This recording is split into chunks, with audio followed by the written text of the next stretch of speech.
Bab 141, apa artinya perang untuk semua orang? Diunggah oleh baca suara. Gambar-gambar yang menghantui dari mayat Alea yang berdarah, anggota badannya dipotong secara brutal dan inti hancur, membanjiri pikiranku ketika aku menatap chip di tanduk kiri Uto. Segala bentuk penghalang yang membuat saya tidak bisa membunuh Fritra telah menghilang saat saya maju menuju Uto. Apakah kamu? Saya bertanya, suara saya meneteskan kedengkian ketika saya mendekati Uto. Kekhawatiran Sylvie meresap ke kepalaku dari belakang, tapi itu tidak ada gunanya. Setiap langkah yang saya ambil, kendali diri yang membuat saya tetap netral selama pertemuan ini memudar. Mana melonjak keluar dari tubuhku seperti badai, mengejutkan Fritras dan menjentikkan Virion dari kemarahannya. Apakah kamu yang membunuh Alea? Saya melanjutkan, mengambil langkah lain. Apa itu? Pup, bentak Uto, matanya berkerut karena tidak sabar. Tombak di ruang bawah tanah yang memotong semua anggota tubuhnya sebelum mati, aku menjelaskan, suaraku dingin. Apakah kamu? Ah, suara Fritra, bibirnya melengkung ke atas. Hanya dengan nada suaranya, aku sudah tahu jawabannya. Mengejek Virion dan menggunakan cucunya sebagai bahan bakar adalah satu hal tetapi fakta bahwa dialah yang bertanggung jawab atas penyiksaan dan kematian Alea yang mengerikan sekarang memberi ancaman pada ancamannya. Dia harus mati. Peri kecil yang cantik itu. Bagaimana jika itu aku, bocah? Uto menyeringai. Aku membuka mulut untuk merespons, tetapi Aldir tidak memberiku kesempatan untuk bertindak berdasarkan dorongan hatiku, muncul di hadapanku dengan tatapan tegas. Ini yang dia ingin kamu lakukan. Jangan biarkan dia memprovokasi Anda. Petik 2. Aku menghela nafas panjang. Tentu saja aku tahu bahwa Uto dengan sengaja memprovokasi kami, siapapun dengan otak yang setengah bisa melihat itu. Mengenai apakah itu dengan pemikiran ke depan atau karena dia hanya impulsif, saya punya perasaan keduanya. Menelan rasa pahit di mulutku, aku mengabaikan Uto. Menghadapi Chilrit, saya bertanya, apakah ada hal lain yang perlu dibahas? Atau apakah ancaman yang dapat diprediksi itu yang Anda katakan di sini? Petik 2. Kamu akan diberikan 2 hari untuk memutuskan, jawab Chilrit tanpa perasaan. Jika 3 keluarga kerajaan di Chaten belum ditawarkan pada saat itu, kami akan menganggap itu sebagai jawaban Anda. Aku melihat kembali pada Virion yang akhirnya berhasil menenangkan diri. Kami akan menunjukkan diri, Virion menembak dengan tatapan tajam saat ia dengan halus merapikan lipatan pada jubahnya. Ketika aku berbalik untuk pergi bersama Virion dan Aldir, suara Uto terdengar dari belakang. Kamu seharusnya mendengar dia berteriak, dia tertawa dingin. Hampir membuatku ingin tidak membunuhnya, pertahankan dia tetap hidup agar aku bisa terus membuatnya berteriak, kau tahu. Petik 2. Aku bisa merasakan darahku mengalir lebih cepat ketika aku melangkah ke tepi platform, kepala berdebar. Aldir menangkap tatapanku ketika dia bersiap untuk mengangkatku dengan auranya tetapi aku menghentikannya. Membentuk es, petir, dan angin mana atribut ke telapak tanganku, aku mengangkat lenganku dan berbalik untuk menghadapi Uto. Sinar tembus tipis dari elemen yang menyatu menembus celah sempit antara dua Fritras, menciptakan badai berderak di jalurnya. Saat sinar melesat melewati mereka dan masuk ke air, lautan terbelah karena kekuatan mantraku. Gelombang langsung membeku sebelum arus listrik menghancurkan es menjadi pecahan kaca berkilau. Aku bisa melihat ekspresi Uto perlahan merayap ke dalam keraguan dan keterkejutan sementara wajah dingin Chilrit menunjukkan keterkejutan ketika hujan serpihan es menghujani kami. Apakah kita memutuskan untuk pergi dengan perang? Aku benar-benar berharap untuk bertemu denganmu lagi, Uto. Aku berbalik lagi sebagai platform bayangan tempat kami berdiri di atas kejang. Ketika Aldir mengangkat Virion, Sylvie dan aku ke udara, aku menahan keinginan untuk berbalik. Menatap wajah Virion, dipenuhi kekhawatiran dan frustrasi, aku tahu dia sedang memikirkan kata-kata Fritra. Kau tidak benar-benar mempertimbangkan tawaran mereka, kan? Tanyaku ketika kami naik di atas awan. Tidak, tetapi jika mereka tetap setia pada kata-kata mereka, bayangkan berapa banyak nyawa tak berdosa akan diselamatkan, kata Virion, kerutan di antara alisnya menebal.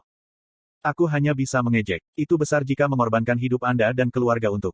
Arthur benar, Aldir menimpali. Kau tahu apa yang terjadi dengan dunia di bawah pemerintahan Fritra. Bahkan Epeotus tidak akan aman dari bahaya jika Agrona mampu mengisi 2 benua dengan ras yang bercampur darah. Ini akan menjadi masalah beberapa generasi sebelum mereka menyerang terhadap para Asura lainnya juga. Petik 2.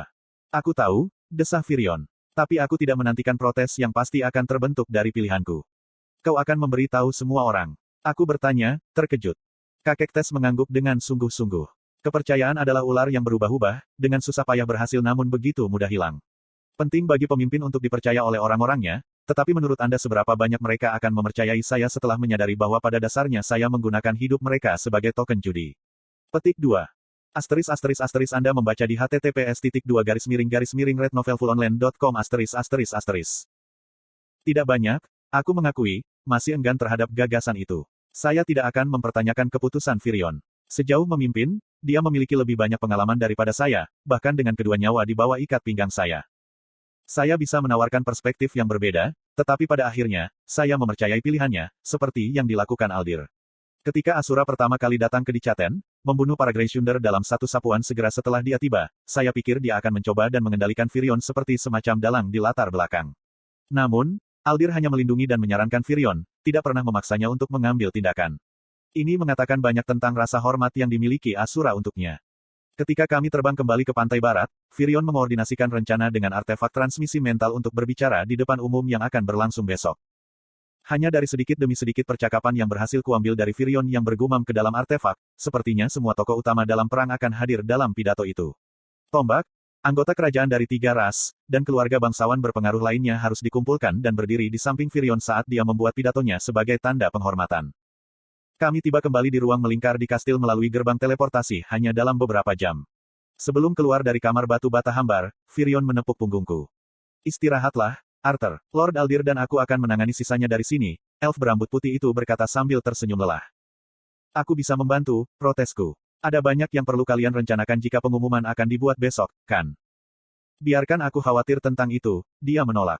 Keluargamu ada di sini, sekarang, menunggumu. Saya khawatir bahwa setelah perang yang sebenarnya dimulai, jumlah waktu yang dapat Anda habiskan bersama orang yang Anda cintai akan terbatas. Petik 2. Dengarkan Virion, Aldir setuju. Menilai dari hadiah perpisahan kecilmu pada para lesuran tadi, kau sudah mempersiapkan tubuhmu. Sekarang, gunakan waktu ini untuk mempersiapkan pikiran dan hatimu. Petik 2. Lelah dan kotor dari perjalanan, saya tidak memprotes lebih jauh, dan kami berpisah. Tempat tinggal di kastil berada di lantai atas, di mana aku menuju sekarang. Tidak peduli berapa kali aku datang ke kastil ini, tidak mungkin bagiku untuk membayangkan seberapa besar struktur terapung ini untuk menampung hampir 100 orang sementara masih memiliki ruang untuk fasilitas mewah. Berjalan menaiki tangga dengan Sylvie diam-diam berlari di belakangku, aku memikirkan bagaimana kehidupan semua orang akan berubah selama perang ini. Sampai sekarang, pertempuran telah diisolasi melewati pegunungan Grand, tidak pernah mencapai peradaban. Tidak ada korban sipil, hanya korban militer. Tapi begitu kapal mendarat di perbatasan barat, itu semua akan berubah, dan bagi warga sipil yang tidak tahu apa-apa, itu akan mengejutkan mereka. Saya takut bagaimana penduduk normal, yang bukan bangsawan, akan menerima pengumuman Virion. Paling-paling, mereka dengan enggan akan menerima, tetapi yang paling buruk, protes akan muncul, dan warga yang dicoba dilindungi oleh prajurit-prajurit itu akan mengkhianati kita karena harapan buta bahwa pasukan Alakrian akan membiarkan mereka hidup jika mereka bekerja sama. Aku keluar dari tangga pada penerbangan keempat dan berjalan menuruni koridor lebar yang diterangi oleh bola-bola yang dipasang di kedua dinding. Koridor itu bercabang menjadi lorong-lorong yang lebih sempit dengan pintu-pintu beberapa meter atau lebih. Bagaimana menurutmu kita menemukan orang tua kita, Sylph? Aku bertanya, berbelok ke kanan ke lorong acak dengan harapan bertemu dengan seseorang yang akan tahu. Mencari tanda tangan mana tampaknya di atas sini dan mungkin akan mengkhawatirkan beberapa penyihir, sapa Sylvie. Bagaimana kalau mengetuk setiap pintu sampai kita menemukan seseorang yang bisa memberi tahu kita? Aku mengambil belokan kanan lainnya di jalan setapak dan berkelana lebih jauh sampai pemandangan yang familiar menarik perhatianku. Sebuah gapura lebar mengarah ke taman teras di luar kastil. Aku tidak pernah berpikir akan melihat geladak terbuka di kastil terbang tetapi langit oranye yang luas dari matahari terbenam yang indah, redup oleh penghalang transparan di sekitarnya, menerangi area itu. Bermain di halaman rumput yang dipelihara rapi adalah sekelompok anak-anak, beberapa berdebat dengan teman-teman, yang lain hanya saling mengejar. Apa yang membuat saya berhenti adalah melihat beruang coklat gelap menjulang bermain di tengah-tengah anak-anak yang berlari. Aku melihat Ellie yang tidak nyaman tepat di samping ikatannya, berbicara dengan seorang bocah berambut pirang seusianya. Mengembang dada, dagu terangkat tinggi, senyum palsu yang tidak mencapai matanya. Jika saya tidak tahu lebih baik, saya akan mengatakan dia mencoba untuk menggoda dengan adik perempuan saya yang berharga. Tempelkan dia, si level. Buat dia berteriak seperti seorang kastrato, aku menyeringai jahat. Ikatan ganasku berlari ke saudara perempuanku, bertanya di kepalaku apa kastrato itu, ketika binatang mana Eli mengambil anak pirang di bagian belakang kerahnya dan melemparkannya pergi. Beruang itu, kurasa Bu adalah namanya, dan aku memejamkan mata sesaat. Aku memberinya tegang, menyetujui anggukan saat aku mengangkat ibu jari kananku. Bu menanggapi dengan jempol berbulu juga, masih duduk di sebelah kakakku, dan pada saat itulah aku merasa Bu tidak akan menjadi teman yang buruk untuk kakakku. Sylvie, Ellie berseru ketika dia melihat rubah putih kecil berlari ke arahnya. Mendongak, wajahnya bersinar ketika dia melihatku. Saudara. Anak-anak, semua bangsawan yang datang ke sini untuk keselamatan, mencambuk kepala mereka, menjatuhkan apapun yang telah mereka lakukan.